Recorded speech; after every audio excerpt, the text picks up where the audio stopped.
What's going on, everyone? Got a 2018 RAV4. We're going to check the cabin filter today. If you want to replace it, this is going to be what you're going to do. But you're going to need to lower the glove box, and to do that, first thing we're going to do is disconnect the damper you have here.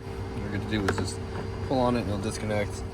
And to get the glove box to come down, we're going to just pull it inwards past the stoppers that are here on the sides. And then the glove box will come down, okay? And right here is where the cabin filter lives.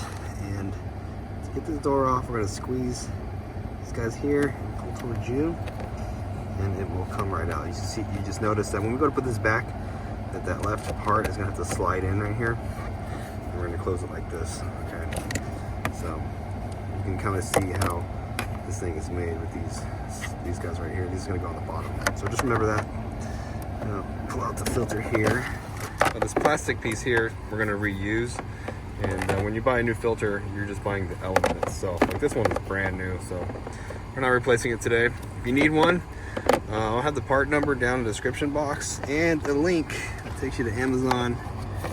If you want to buy a filter, you can just click that link. But yeah, again, you're going to reuse the plastic holder and try to get this thing back in here. All right, get it back in there, and then grab the door, left side goes in first, and then you just click it on there just like that. And then with the glove box, all you need to do is just make sure the damper is sticking back out, close it like that, and it'll hold itself up. Click that back on. You're all done. Well, hope the video was helpful. If it was, appreciate it if you like, comment, subscribe.